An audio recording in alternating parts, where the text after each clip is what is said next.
Hi, everyone. My name is Megan, and I work at PC NameTag on the marketing department. And today I'm here with... Hey, Meaghan, Ari Driessen. I'm the co-founder and CEO of RSVPify. Wonderful. We have some exciting things that we're going to talk about today. We've been doing a lot of collaborations between PC NameTag and RSVPify on the state of the industry, and we're going to cover different things we're excited about within the industry, some challenges, and then some interesting findings that we found within our research that we did together. So I wanted to start off with some things that excite us about the industry. I think it'd be fun to start off on a positive note. So I can go first. I have a few things that came to mind when I thought of this question. The first one is I think event planners today are doing a really great job with event personalization at a scale. So attendees, really want that tailored experience. And it's been really exciting to me to see how event planners are getting more creative with personalized content, with personalizing networking experiences, and overall just really customizing the event journey based on different people's preferences. So I really like when I can look at an agenda and I can pick what applies to me and really make that experience about me and make it feel personal to me. Yeah, for sure. I actually have on my list here, that kind of pick your own adventure style when it comes to events. We're really seeing a lot of focus on that, both for internal events and external events, where you kind of give the audience a menu of things that interest them, let them choose what networking events they want to attend, what breakout sessions, even what keynote sessions that they are most interested in, and kind of seeing a lot of smaller groups rather than giant gatherings in one room, kind of seeing all of those break out.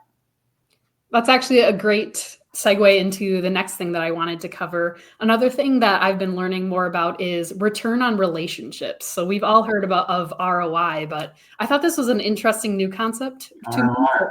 ROR. So as you were just mentioning, we're really thinking about the attendees' experience, what makes them feel different emotions when they're at the event, what makes the experiences that they have at the event memorable. So I like that we're kind of dealing more into, relationship building at events, having people meet one another, creating those connections, and, really emphasizing networking and community building.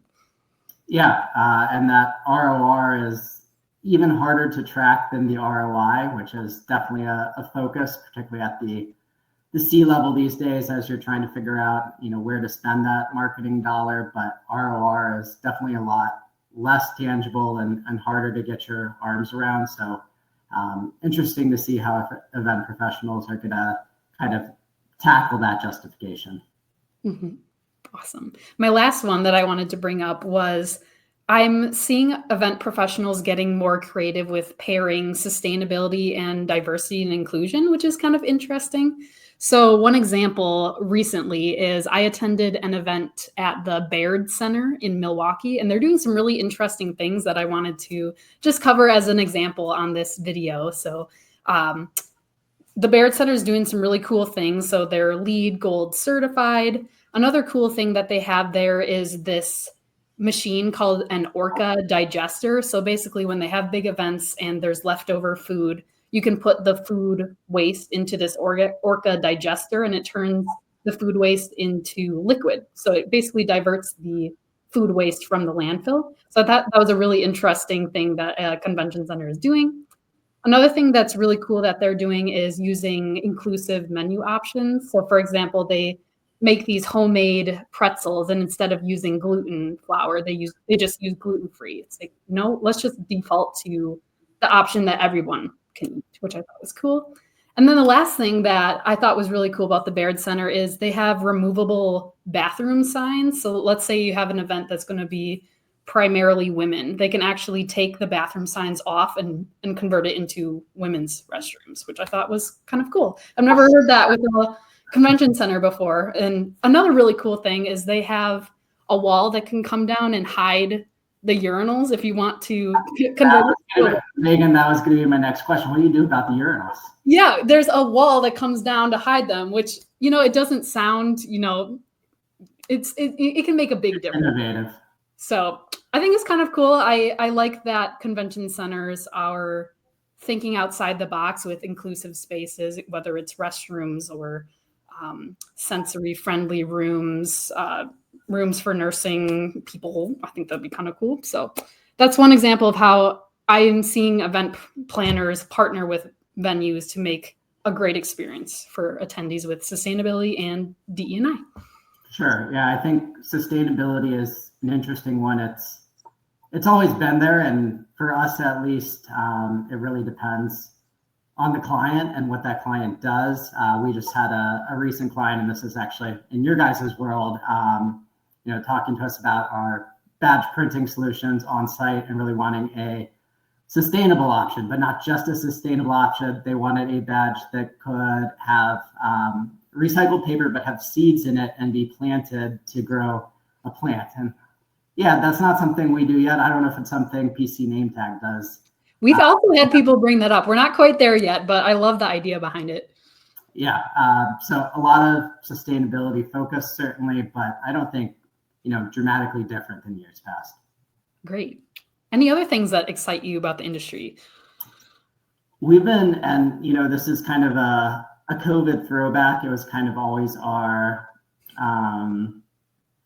POV that in a world where employees are remote and geographically dispersed, that there would be a lot more internal events, and that's really ringing true, I think, in every year. I don't think remote work is going anywhere, and companies, big and small, are turning to internal events in a specific geographic hotspot that it's easy for their employees to get to really bring them together, facilitate that team bond and human connection through internal events. Mm-hmm. I'm seeing more internal events, but also micro events. So maybe with budgets changing this year, that's a great option for bringing people together, maybe on a smaller scale, but you can still reach your event goals through a smaller scale event. Yeah, and definitely healthier for that ROI and ROR in a lot of those cases. Awesome. Well, I was wondering if we could also talk about some of the biggest challenges that we've seen in the event industry lately. So I think one of the biggest things that might come up this year is the pressure to do more with less budget. So budgets are changing. We are, still expected to meet those ROI for events, but there's also the pressure to do things bigger, better, even if the budget is a little bit different. And, so it's really coming down to tracking those metrics, making sure that we're proving the event's value to stakeholders. And one thing that we did recently at PC NameTag is we have a podcast called The Event Connection, and we did an episode about how to promote your event on a budget. So if you need any ideas, we have a whole episode on that. So definitely recommend checking it out. For sure. Yeah, I mean, the budget it's a tale as old as time. Definite economic headwinds, or at least perceived economic headwinds this year, even if it's more media coverage around tariffs that may or may not directly impact events in a lot of cases. But with or without budget, there's always that hesitancy and concern that your budget's going to go away or you're going to get less next year, and becomes that much more important from the ROI tracking perspective. Definitely. Another challenge that I've seen is I feel like attendees' attention spans are changing nowadays. That we have Gen Z in the workforce. We're kind of taking a little bit of a different approach to event agendas. Like, for example, I saw this conversation on LinkedIn, and someone was polling, would you rather have an hour-long session with 20 minutes for Q&A, or would you rather have a 20-minute session with 10 minutes for Q&A? So it's like, do we do rapid fire sessions at conferences, or is that way too short in order for people to get value out of it? So just getting creative with, capturing and maintaining attendee attention, playing around with different engaging formats, different lengths of sessions, and kind of thinking maybe the things that we've done in the past maybe might not work anymore. Maybe some do. So playing around with that. Yeah, for sure. It definitely depends on your audience. And again, that personalization aspect, giving people the option to attend that longer Q&A session or making it more bite-sized, depending on what the event setup is. I have a question for you. Which would you prefer? Would you prefer a 20-minute session with 10 minutes Q&A or something a little bit longer, like 45 minutes, 15 minutes Q&A? Meaghan, I think those who know me would tell you that I have about an hour in me for meetings and sessions, but I do think Q&A is very important, and it is that interactive engagement factor that lets you hear what the people are thinking and talk directly to them. So I think it's important to prioritize, but also important to figure out kind of where to walk that line. Mm-hmm. I think it's really nice when you can hear from other people within the audience. So, they're on your same level, they're asking the same questions, they're thinking similar thoughts. So it's always nice to pick each other's brain on that. Are there any other big challenges that you have experienced in the events industry lately? I think this one is also another tale as old as time, but event professionals are increasingly, or at least at the same crop, kind of using a hodgepodge of technical tools, whether it's event management software or kind of homebred solutions to achieve one goal or one specific use case that's a pain point for them.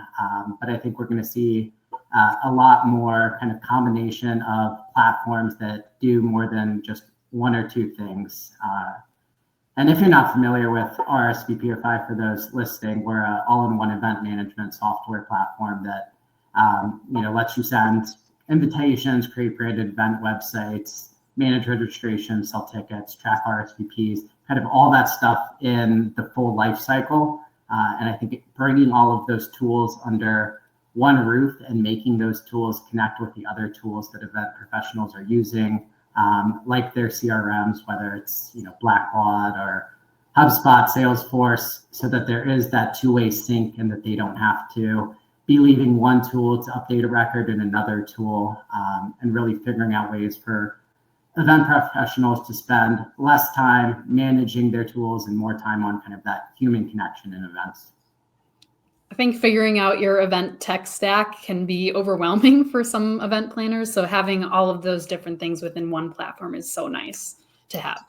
For sure. And also kind of eliminating that learning curve, or at least reducing it. So it's not, many event professionals don't need the Cadillac suite with all the tools where you have to talk to a team to make a tiny update to a typo on your event website. So democratizing that and bringing the ability to make quick changes into the hands of event professionals is really important. That was one challenge that I've heard from event planners, is that it's really important for them to have software that's easy to understand and easy to teach to your team. So it's always nice to have that user-friendly interface, which RSVPify does a great job with. Sure. All right, so this next portion of our video that we are going to do together is about our State of the Industry report.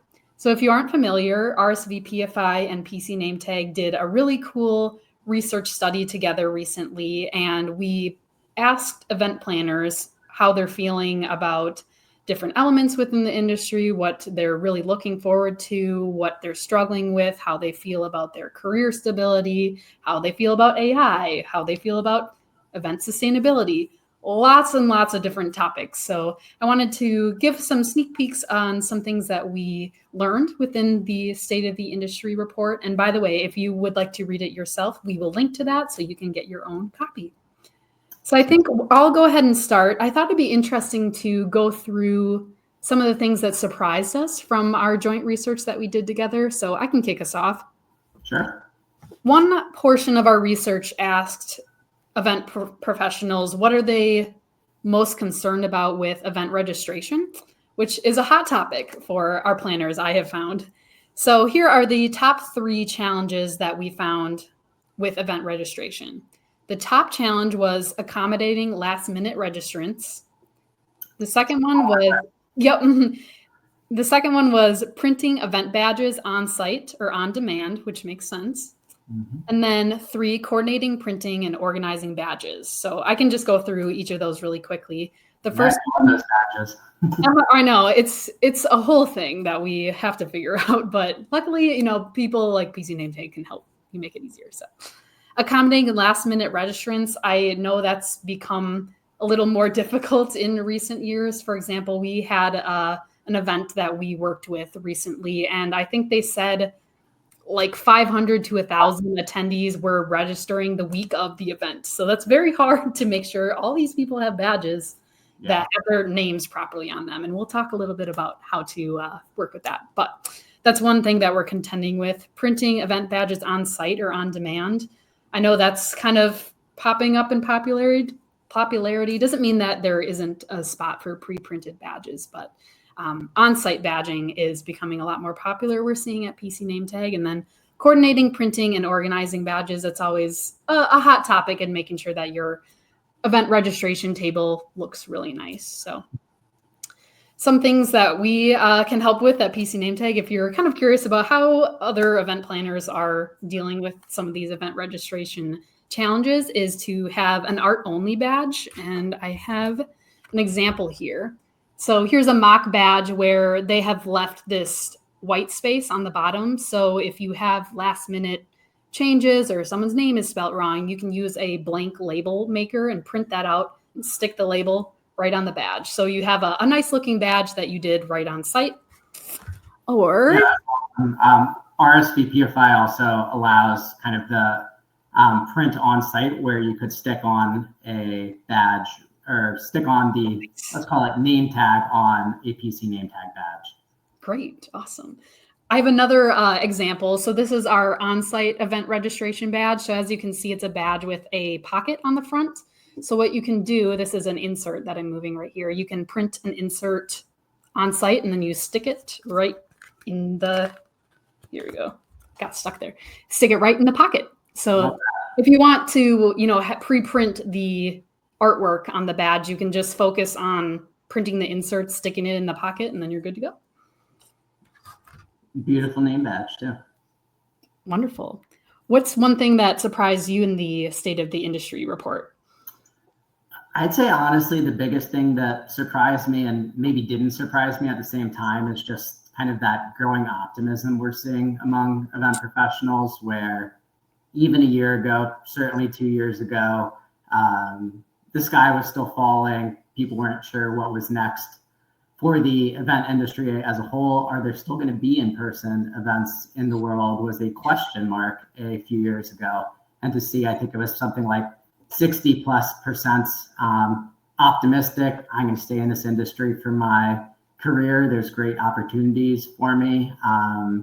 Is kind of the polar opposite of what we were hearing a few years ago. So it's really exciting to see people embracing the changes, but also realizing that the headwinds are no longer that strong and that there's a lot of future potential in what events are.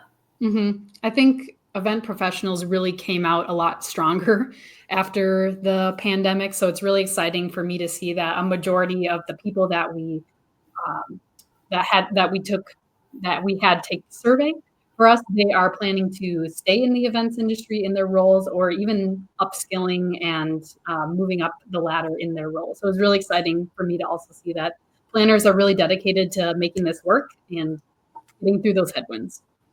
Yep, they have it a lot easier now. Mm-hmm. Hopefully we'll keep it that way. Another thing that surprised me in the State of the Industry report is that I think now there's a lot more conversation around event sustainability. So based on our research, it really seems that going green is something that you can use as a competitive advantage. So at PC NameTag, we have a whole line of sustainable event badges that you can use. It can be, a biodegradable badge, a recyclable badge.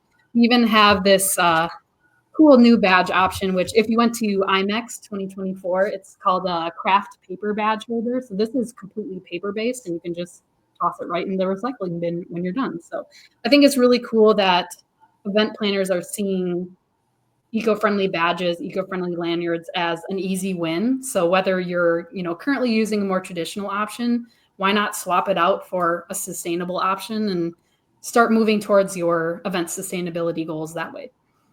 Absolutely. And there's certain event types, as I mentioned earlier, where the attendees kind of demand or at least expect it, and kind of feel bad about, even if it's a small piece of paper, putting that badge on. One thing I wanted to pick your brain on, Ari, is in our State of the Industry report, we asked event planners how they feel about AI, which I thought was very interesting. So I have done 2 research projects now with event planners, and it seems like there's a little bit of hesitancy with AI. So I think a majority of planners said they're like not quite there with using AI, which I think is kind of interesting. So I wanted to pick your brain on why you feel like there's maybe a little bit of hesitance with adopting AI tools.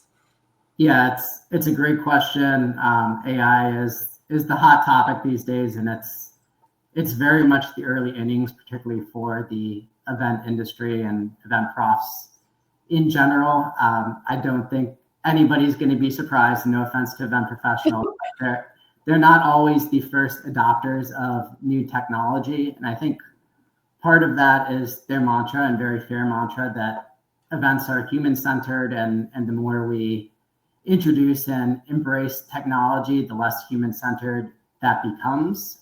So there may be some reluctance there, or even some question marks. What is AI? I ask people what they think AI is on kind of a regular weekly basis. For some, it's very limited to, oh, I had I had AI generate this email for me. But I think for event professionals, AI is going to be much, much more than that. Yes, it will be generating emails for you, but it will be doing so in kind of the sphere of an event software. Again, a one-size solution that is maybe answering some of the more mundane questions that you've already answered before, kind of on an automatic basis, so that you as that event prof can have the opportunity to be more focused on the high value human to human interactions and executing your event and getting that ROR and ROI versus spending your time drafting mundane emails or answering the same travel logistics question 33 times. Mm-hmm.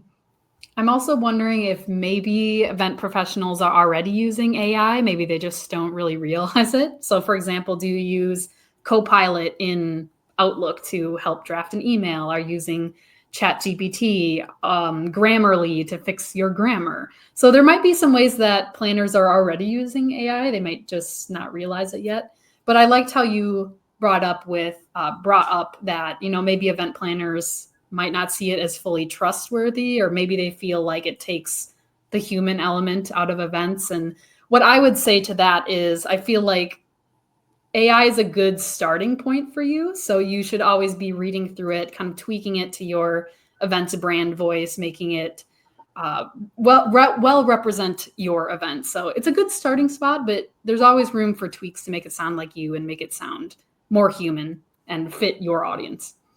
Absolutely. And, there's opportunities to train the AI to talk like you or have that brand voice. And I think, Meaghan, the reality is if you're not embracing AI, even, crawl, walk, run kind of mentality, that as an event professional, you're going to get left behind by those professionals that are using AI strategically and in the right places. Not saying, change the way you're doing everything, but strategically integrate it into some of your workflows and use it to save you time, to get back the time that really matters. Mm-hmm. Or maybe it would bring up an idea you never even considered, and you can run with that idea, personalize it to your event, and maybe attendees will really love it. So you just never know. Yeah, there's so much opportunity there, and really important for event profs to start training themselves up on what AI is and really how to use it. One topic I wanted to talk about is attendee engagement. So that's something that PC NAMETAG and RSVPify are really passionate about. So we're going to share a few quick tips of how to really engage your attendees this year. So I can start off. At PC NAMETAG, if you've worked with us before, we are a custom event badge and lanyard and registration supply company. So one thing that we really like to share with event planners is really utilizing creativity with your event badge design. So here's a few ideas that you can take back to your team this year. Utilizing QR codes, that's big. QR code can lead to anything you want. So if you put a QR code on your event badge, you can link to the agenda, the speaker lineup, basically anything that you want. I even spoke with a safety expert recently, and he recommended having the QR code linked to emergency information, how to exit the venue, where to go for help, different things like that. So you can get really creative with it. Another thing is to make sure that you're taking advantage of the front and the back of the event badge. So we've seen event planners do the full agenda on the back. You can do a map of the venue. You can show off your Wi-Fi information. So you can really do a lot of interesting things with the event badge design. I've seen more people putting attendee headshots on badges, which I think is cool, which is really also great for event security. So making sure that, you know, the badges are credible and making sure that the people who are supposed to be there are there. And then gamifying your badge. I think that's really cool. I have an example here. So we have this cool event badge called the Snap Pass. So you can put different information on this bottom part of the badge, which you can snap off. So I've seen event professionals use this as like a free drink ticket, a free meal ticket. Love that. I've seen event professionals use this as a raffle ticket. So you could put variable data that Jenna, her number is this, and you can have the number also on this snap off portion. So that's a cool way to kind of use your event badge to gamify the event experience. Yeah, I actually haven't seen that before. Can you do multiple segments on the badge? You can. So I think we can do up to 2 snap off portions. So if you want to have 2 free drinks or a raffle ticket and a free drink or free access to an event, you can kind of do whatever you want with it. Pretty cool. I will definitely be telling some clients about that. Yeah, very cool. Another cool thing I wanted to share with engaging your attendees is to use badge ribbons as part of your networking activities. So here's a good example. Earlier this year, NACE, they did a conference where they had attendees, when they arrived at the event registration booth, they had them take a personality quiz, and then you got a result, and you got that badge ribbon for the bottom of your badge. And then what they had to do is they had to find people who also got that ribbon result. And I think they had like a list of flash activities they had to do, like take a selfie together, connect on social, and interview one another to get to know one another. So I think there's a lot of different ways you can use badge ribbons. They're really cheap. You can customize them to your event, whatever artwork you want, a fun saying, industry jargon, whatever you'd like on them. So I think that's a fun, cost-effective way to get attendees interacting with one another. For sure. Yeah, one of the things we're seeing on our side is a lot more kind of in-event content, where you're using maybe to our point earlier, maybe a shorter session to whet the appetite, if you will, of an attendee on a certain piece of content, and then giving them the opportunity to drill deeper and learn more through kind of asynchronous resources, whether it's an offline video that you can watch on your own time, getting a state of the events report through QR download after the session, even handing out swag with links to content kind of within that swag, whether it's a QR code in the bag or a probably not USB thumb drive. That's a couple years old these days, but probably a link to a downloadable resource. I really like that. And attendees like anything that's free. So if you can give them additional value through those different content types, it'll make the experience even more well-rounded for them. Absolutely. The last thing I wanted to bring up for engaging your attendees is using attendee feedback after your event. So your attendees want to tell you about their experience. They want to tell you what they really enjoyed, what they might think could have been a little bit better. So really leaning into that feedback and implementing it. So I've seen attendee or event professionals use surveys. So just ask, see if we can use that information to increase attendee satisfaction and make those helpful changes for next year. For sure. surveys after the event to know what people liked, didn't like. You're going to forget all that next year if you don't do it, even if you heard real-time feedback. We're also seeing a lot of folks kind of gamify that post-event experience. If you fill out this survey, we're going to send you a gift card, or if you fill out this survey, you get 20% off your registration for next year and access to this VIP breakout session or networking session. Mm-hmm. I think that's a great, easy way to make attendees feel appreciated as well. You're thinking about them. You want them to, have that nice freebie for giving their insight. So quick, easy win for attendee engagement. Absolutely. All right. So that's what we have for you all today. I wanted to end with a little overview of PC NameTag and RSVPify if you all are interested. So I can go ahead and start. So PC NameTag is a custom event registration supply company. So if you're looking for customized event badges, lanyards, badge ribbons, signage, table throws, on-site printing for your badges, that's what we primarily focus on at PC NameTag.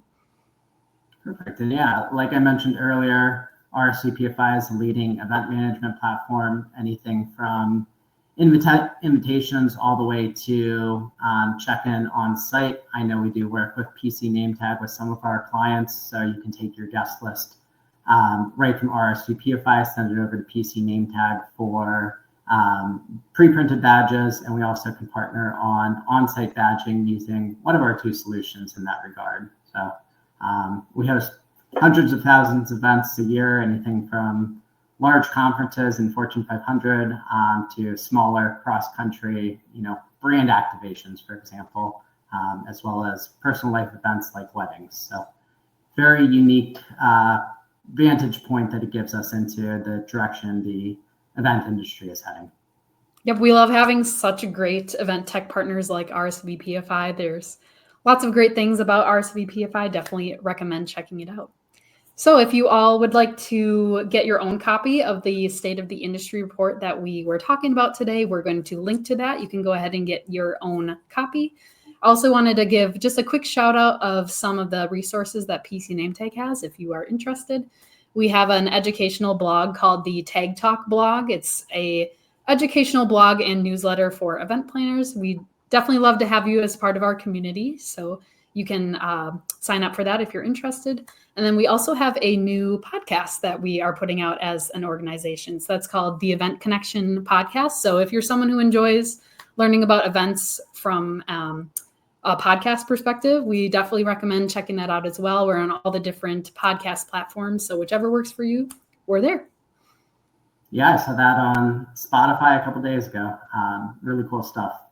One shameless promotion from me. If you want to try out RSVPify on a free 3-month basis, you can use the coupon code Event Connection at checkout for any of our premium plans, and we'll give you 3 months to try it out with any events you can host in that time.